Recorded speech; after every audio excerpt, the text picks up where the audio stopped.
was reviewing movies when I was 25 years old. Hard to believe. Some of the old critics never even wore a gun. A lot of folks that read YouTube comments find that hard to believe. I always like to hear about the old critics. Never miss a chance to do so. Can't help but compare yourself to the old critics.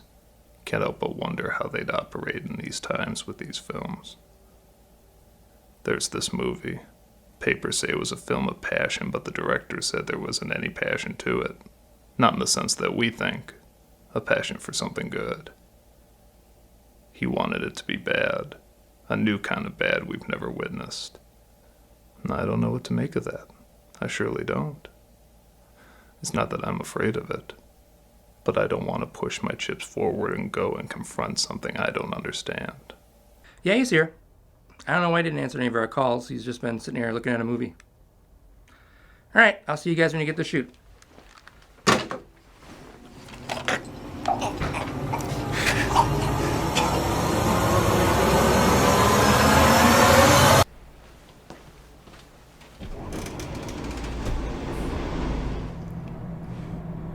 Critic, are you okay?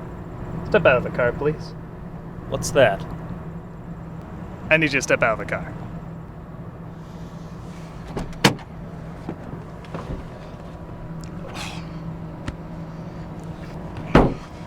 What is that for? Hold still, please.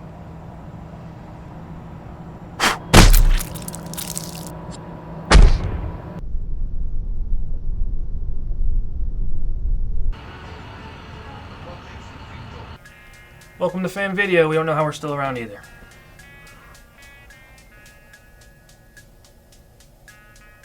Oh, returning movie? How was it? What business is it of yours how the movie was? Freddo.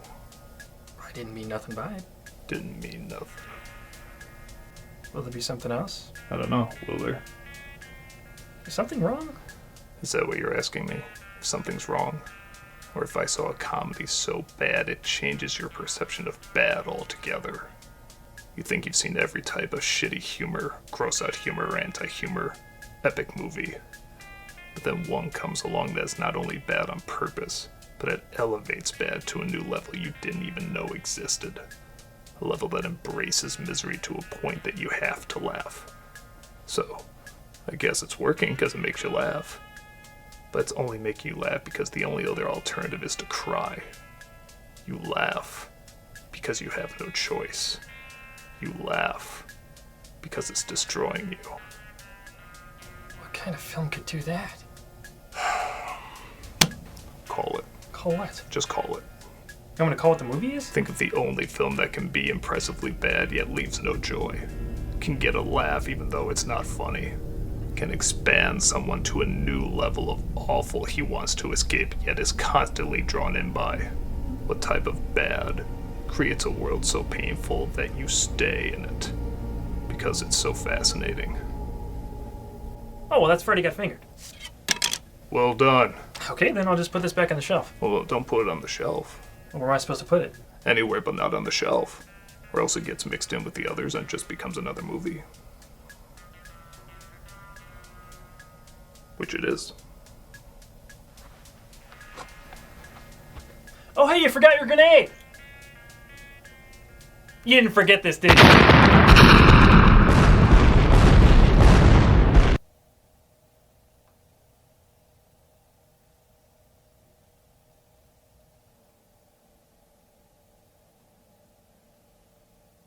Tom Green.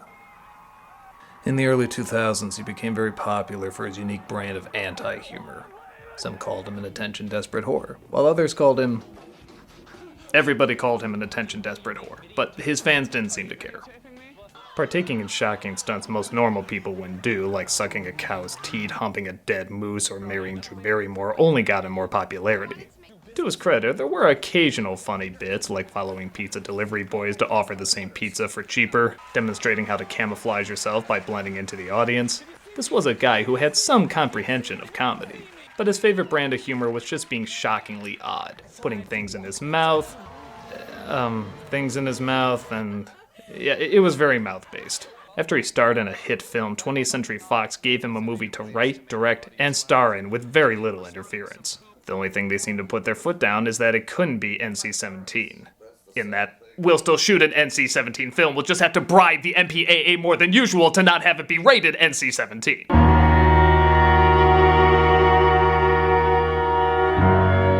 It was destroyed by critics, failed at the box office, and won several Razzie Awards, of which Tom Green accepted the awards, even bringing his own red carpet. From day one, when we started writing it, said we wanted to win a Raspberry Award. So I'm glad my dream has come true. Whatever you thought of this guy, he had a plan, and he achieved it. Whatever it was. The film over the years has been getting a cult following of people saying it's a unique kind of bad, one never truly seen in cinema. A so bad it's bad, and that bad is so bad it's bad, and that bad is so bad it's bad, and that bad is so bad it's good, and that good is so bad it's bad. Was there actual clever thought put into how purposefully terrible this was? Did it reach a new level of awful that you can actually admire the technique of it? Admire is a bad word to use, but I can think of no other in my current state of shithome syndrome. Let's take a deeper look with Freddy Got Fingered. X-ray cat! You can't get me, you can't get me! We get a glance at what John Cristofalusi now does with his time as we see our main character named Gord, played by Canada's Punishment, leaves his home during the credits to do some 90s-ing.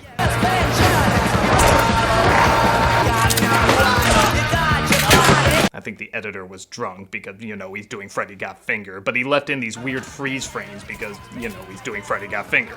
Who cares? This whole intro shows that Tom Green can skateboard, reinforcing the rumor that he is in fact good at something. I call it fake news.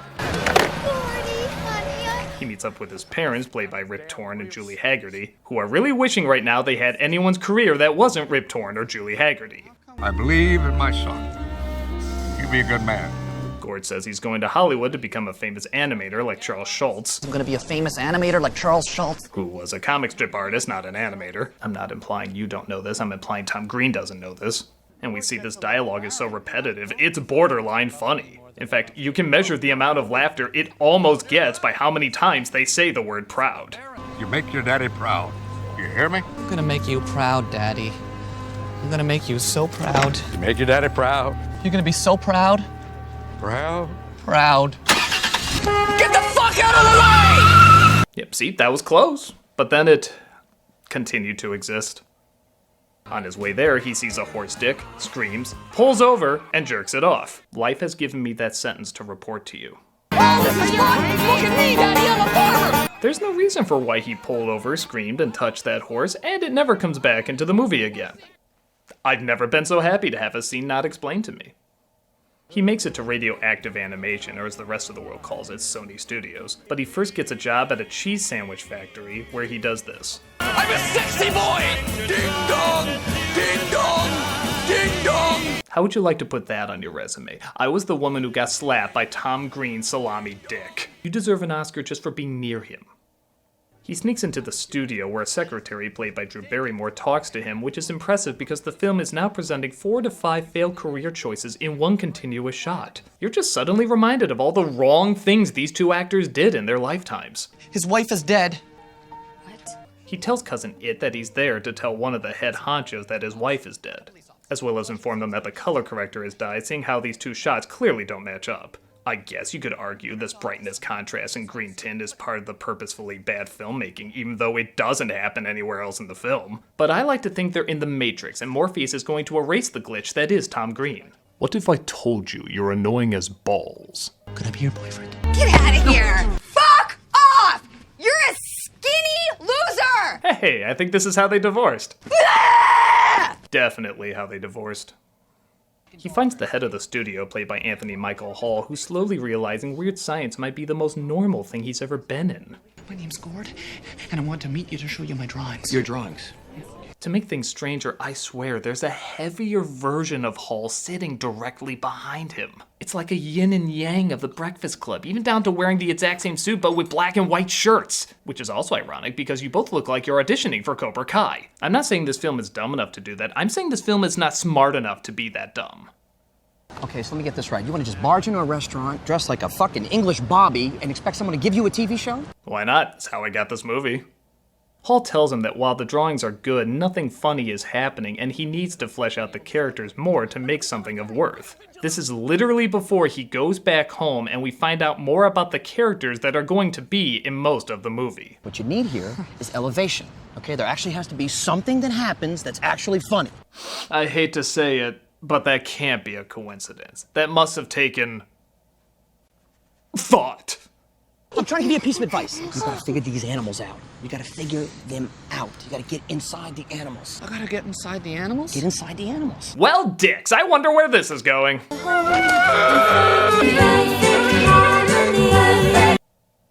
Yeah. I'll give it this. It could be funny if he's approached by Nicolas Cage in a bear suit who punches him to the ground. We all know Cage will do anything. He'll probably do it twice. After dressing up in the deer's dead skin, he's hit by a truck that, quite frankly, I want to see again.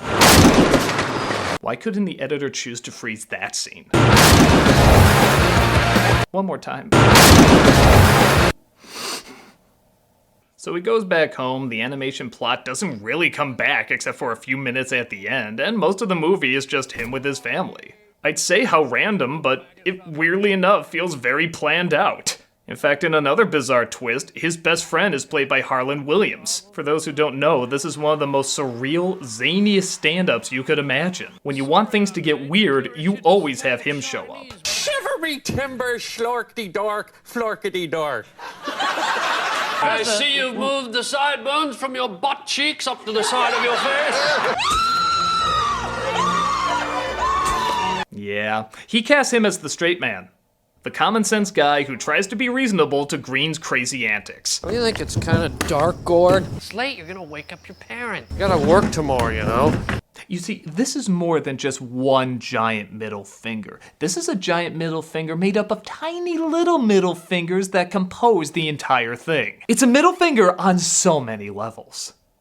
I do hope it upholds Rip Torn's contract of any time he's in a movie he has to scream gibberish.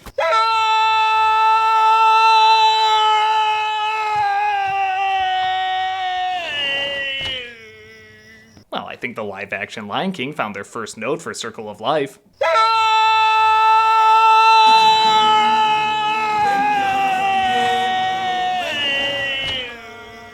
It will evoke tears. Look, his friend hurt his leg. We need an idiot to put his tongue on it. Tom, do you know of anyone that could help? Cameras were turned on for this. He visits his friend in the hospital where we come across the only consistently funny character, Betty, played by Marissa Cullen. Hospital's always this fun? No, sometimes people here die of cancer. Okay, so it is possible to make Tom Green's writing funny. Good to know. Hi, I'm Betty. And I'm the two kids from BoJack pretending to be an adult. Surprisingly, I've made a good career out of it. He hits it off with her and they schedule a date as he visits his friend who's next to a woman giving birth. Oh, the possibilities are 1. Oh, it's okay, I'm a doctor. No! I got you.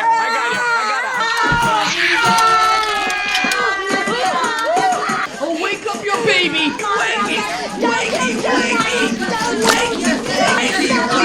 Did you know the original title for this was The Audience Got Fisted?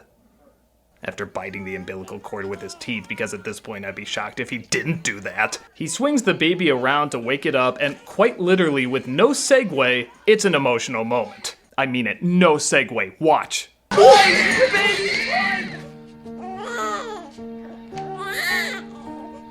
It's actually so jarring how much the two don't go together and how much it has nothing to do with anything in the film. I thought about laughing.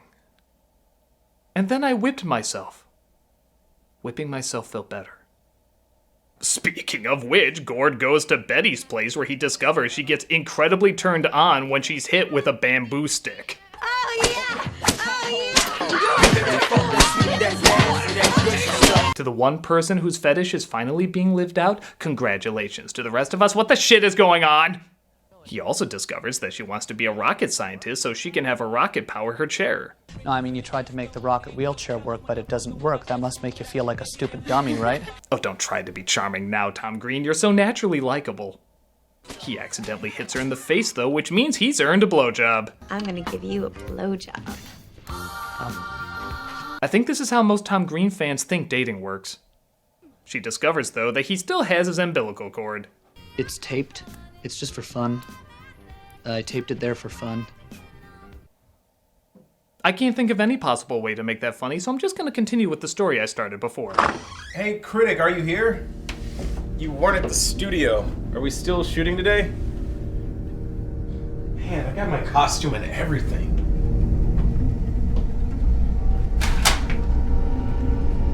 Hello, Malcolm. Let's go to my room.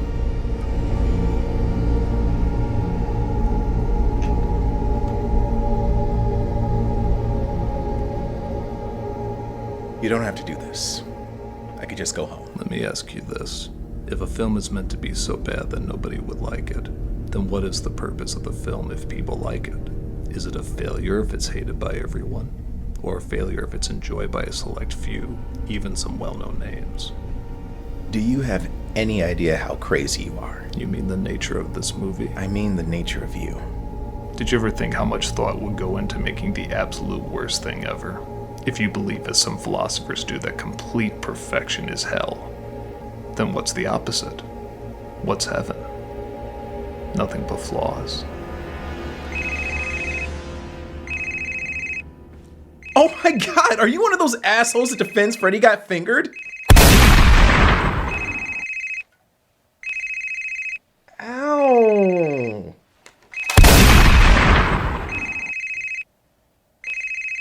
That really hurt.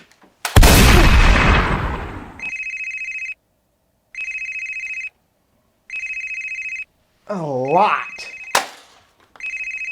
Oh god. Hello? Yes. Is Malcolm there? Not in the sense that you mean. Critic? What's going on? Where's Malcolm? You need to come see me.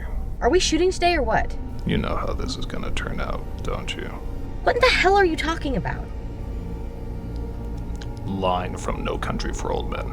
Okay, look, just stay there. I'm gonna come and shoot, okay? Oh, by the way, how was the movie?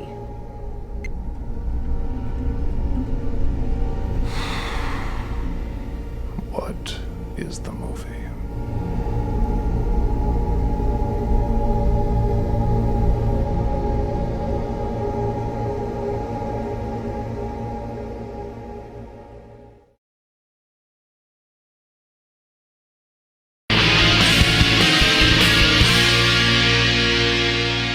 So after Gore gets his much-earned BJ, he decides to take a shower back at home in a scuba suit. It's a treasure. Get out of my goddamn scuba gear, you imbecile!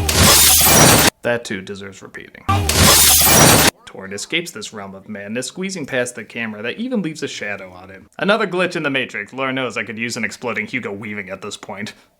He talks with his brother Freddy, who works at a bank, and constantly tells Gord he needs to grow up. Let's cross our fingers and hope that I get a job. I'm serious. Alright, fingers crossed. I hope I get a jobby. I got my fingers crossed. I got my fingers crossed. Oh, I get it. This movie sucks. I'm actually wondering if there was an Oscar-caliber film about a dysfunctional family who has to deal with their son who's addicted to drugs. They just forgot to put the drugs part in. This would be a dramatic powerhouse if he was on crystal meth. Did you get a job? I got a job and I wanted to surprise you. He lies to both his father and Betty that he got a job, and Betty takes him out to celebrate. Oh, I know this place. It's the same upscale restaurant that doesn't allow Mr. Bean, the Three Stooges, Ace Ventura, the Marx Brothers, Charlie Chaplin, Benny Hill, Laurel and Hardy, Jerry Lewis, or the Tiny Toons in. I believe it's called Fine How Do You Do. Again, though, just listen to this dialogue and tell me they're not aware, if not mocking, this exact setup. Would you like a piece of cake for dessert? Am I really allowed a piece of cake, Daddy? Of course you can have a piece of cake. It's your birthday. Yay! Yay! I'm honestly shocked the restaurant dialogue isn't just replaced with this. Most orthodox, most orthodox, most orthodox, most orthodox, most orthodox, most orthodox, most orthodox. Is your job really hard? I mean, I have graphs. I have some graphs I can show you. If you pay attention to these patterns here, you can see on the graphs. I think we're witnessing the pitch for the movie here. Why would this do well? Graphs! just graphs. You're fired! You're fucking fired, Bob! I'm talking about 40 million fucking Deutschmark here, Bob! You know, he seems like an unsuccessful Gruber brother. Hans, Simon, and Gord. More focused on terrorism of comedy. If you laugh, he shoots you. Gord's father sees he lied, though, and calls him out on it. Wait a minute. You're crippled. Dad. Hey, Dad, just shut up, okay? Just shut up! Yeah, don't you know it's offensive to use that word? Now this shit! Look at me, Daddy, I'm a farmer! Ding dong! Ding dong! Class. Big surprise, they trash the place and are told to stop because it's a fancy restaurant. No, really, those are the exact words. This is a fancy restaurant! This is a fancy restaurant! It's kind of like saying, don't trash the Taj Mahal, it's Betty bails him out, which is kind of funny, thinking the parents just left him there in jail, and she says he should have just told her the truth. You could have told me that you lived at home. I wouldn't have cared. Even though that means I'm a loser? Just because you're not a stockbroker doesn't mean you're a loser. Being Tom Green is because you're a loser.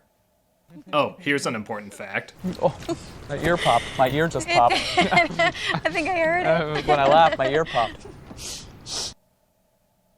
That was written into the movie. Somebody said it was essential for those words to go in that moment. Cry! She advises him to relax by eating, playing music, and drawing, so you get this remix of nightmares that you've had for the past couple weeks. Freddy, would you like some sausage? Freddy, would you like some sausages? Freddy, would you like some sausage? Fun fact, this is a dark ride at Disneyland's 9th level of hell. Freddy, would you like some sausage? Freddy, would you like some sausages? Okay, so this is gonna sound strange. But listen to this line.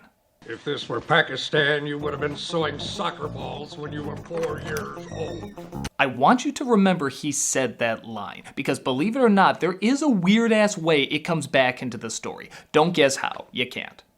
No, really, don't. You can't. Just stop. You can't. So his best friend says that his father really... You can't! Give up! So his best friend says his father really seems like a character, and he should focus more on him. And that's exactly what the movie suddenly does. There's a lot more focus on the father and his connection with Gord for a long time. I think an Academy Award-nominated script owes someone some royalties. His father runs over his skateboard ramp as once again it goes from crazy taxi music to emotional music in the length of a bedbug's disc throw. We shouldn't put up with the way he treats us. If I were you, I wouldn't stand for it. If I were you, I'd go out, I'd have sex with strange men, I'd have sex with basketball players, I'd have sex with Greeks. You will believe God hates you and wants you to know it. We cut to a scene where they're at a family psychiatrist, but honestly I think this scene exists just to have Tom Green and Sigmund Freud in the same frame. Because let's face it, that opportunity will never happen again. Well, at least I don't touch Freddy. Very well. He fingers him. Yeah, I guess we're almost 2/3 done with the movie. Might as well have some reference to the title. I'm required by law to notify the authorities. You hear that, Dad? You're gonna pay! Humanity was a mistake. You're lying! We then cut to Freddy watching someone's insides get ripped out of him by supposed professionals. Again, that can't be a coincidence. The doctor comes to take Freddy away despite him denying that his dad ever touched him. It's not your fault your dad fingered you. What are you talking about? My dad doesn't finger me. Come on, son. We'll take you out of here. The music almost sounded disappointed that he wasn't fingered. Hell, with this film, maybe we're supposed to be. He's taken away and his father gets drunk, claiming he didn't do anything sexually wrong while doing something sexually wrong. That's disgusting. Well, I can cross that off my bucket list, seeing Rip Torn's naked ass and regretting it. I was very drunk when I made that list. Gord decides to give up on his dreams as Betty continues to work on her rocket-powered chair and, let me guess, Gord comes to be a jackass. Shut up, Betty. Just shut up. Can't you see we're both just a couple of stupid idiots? Gord! Gordy! Alright, look, lady, I know you're a crazy, horny, obsessive, emotionally denying, masochistic nymphomaniac, but you can still do better than Tom Green! You seeing anybody? We then cut to Freddy in the Institute for Sexually Molested Children, where he's surrounded by out-of-control kids listening to creepy music and watching Texas Chainsaw Massacre? You got fingered? No. Okay? It's okay. I know.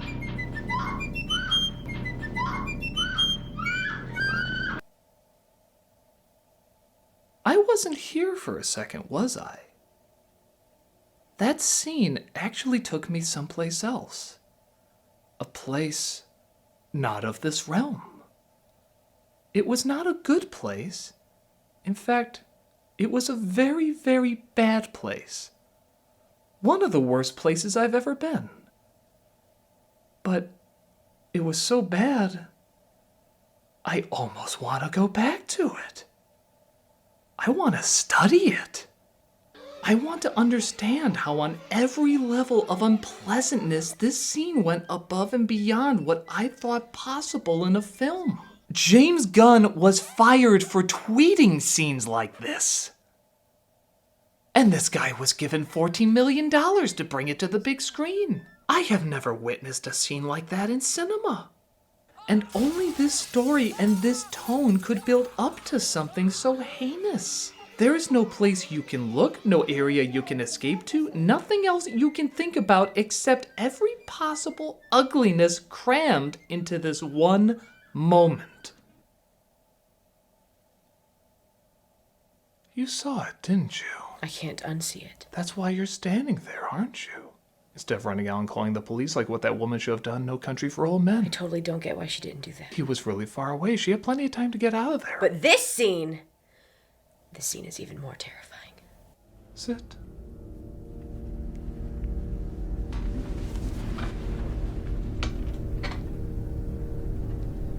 You don't have to view this. People always say the same thing. What do they say? They say, you don't have to view this. You don't. I need to understand what can't be understood, what shouldn't be understood.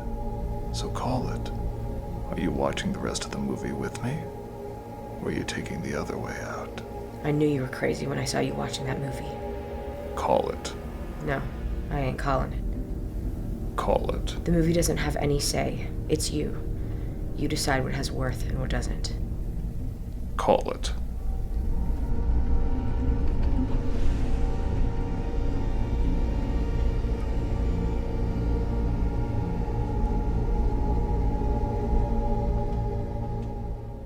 By the way, I totally killed her.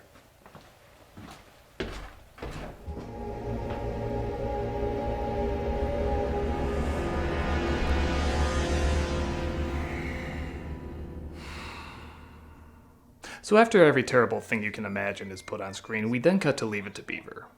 Leave It to Beaver. They even cut back to it twice after that scene. Leave It to Beaver. I don't know what they're doing, but I know they're doing it! Gord's mother leaves the movie because, oh Jesus, she needs a reason. And I never fingered Freddy! Oh yeah, there's a running joke that this kid always gets hurt. I guess I was too busy mentioning the other child abuse to bring up that child abuse. Life choices. Gord sees that Betty accomplished her dreams though, which gives him inspiration to accomplish his, bringing his story about a zebra centaur family to the studio. Half zebra. Right, Clash of the Titans. That Yeah. type of, right, sure, I saw it. I get it. Half I get man, it. half zebra mutant. He's a The myth. The myth. He's a myth. It's like a Greek myth. Interesting note, this page of the script wasn't written, so they just improvised the whole thing. Sure. It's like a Greek myth, except African. African American Greek myth. I'm amazed how much it shows too. His dad follows him in, taking out Barrymore in his anger. Well, it's more kind than the other version they shot. His father tears up the place, which, of course, convinces the producer to write a check? I have never seen a more creative or exciting pitch than that. I wasn't even thinking about writing a check today. I'm completely comfortable greenlighting this fucking project. I think we just saw how most Adult Swim shows are made. Listen to my hooves! Yeah! Listen to my hooves! Yeah! Yep, definitely a documentary on Adult Swim show creators. He makes the show, grabs a helicopter, and confesses his love to Betty. I think because he felt big things had to happen at the end, even though there's no reason. No, I'm not mocking the film. I really think that's the mindset. I'm giving in to the Stockholm. I just wanna suck your cock. And so is she, clearly. He then takes the majority of his budget money and spends it all on one big stunt, acknowledging he totally wasted his big opportunity.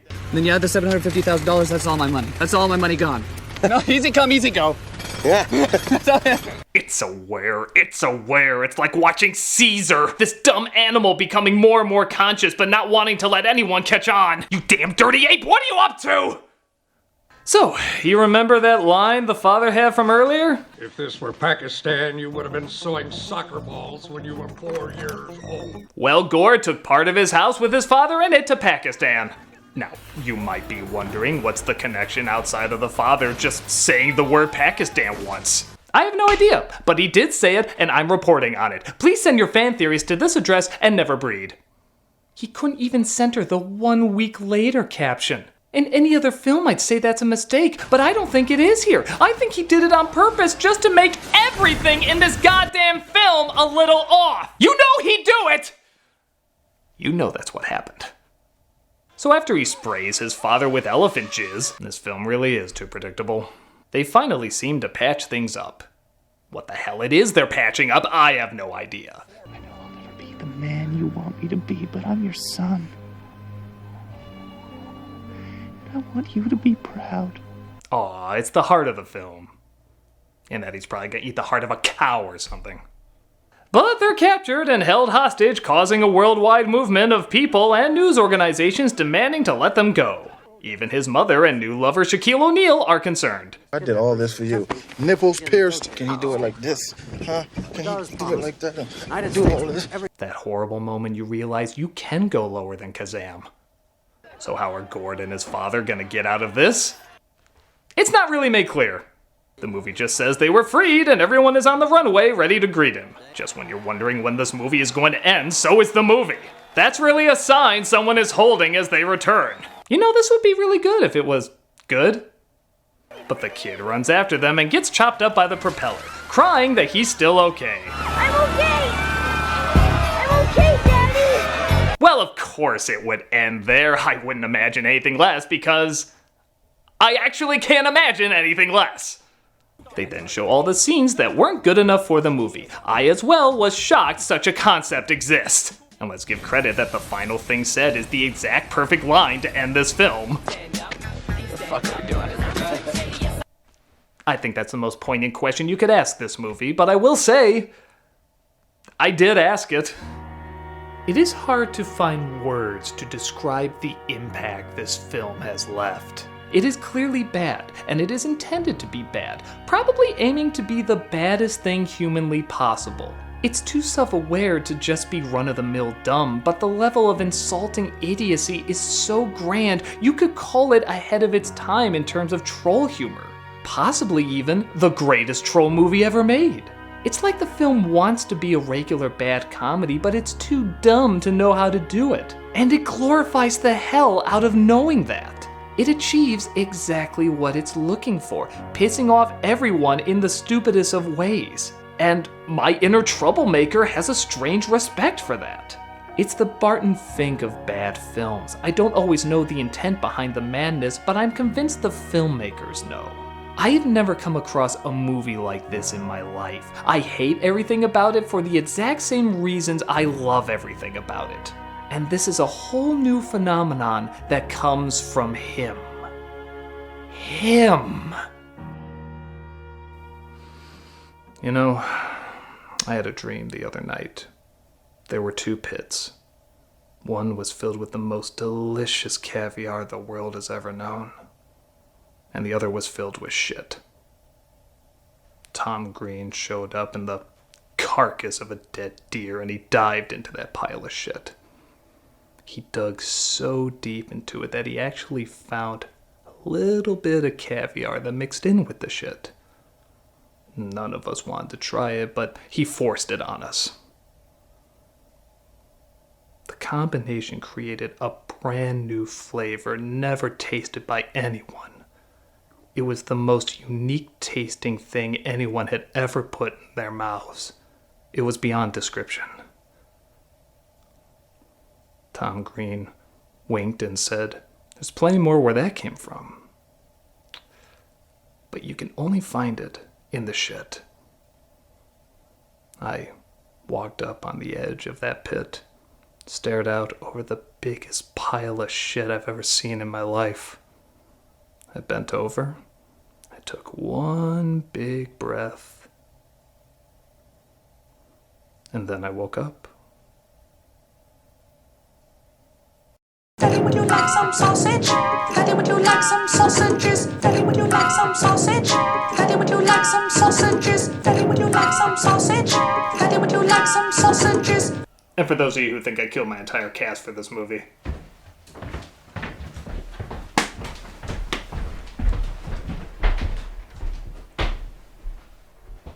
I did kill Rob, though.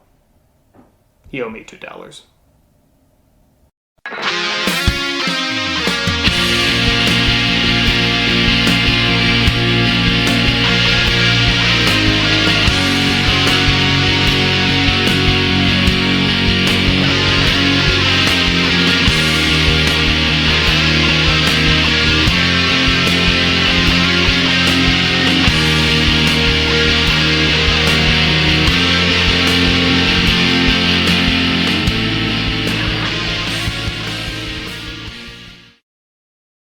Listen to my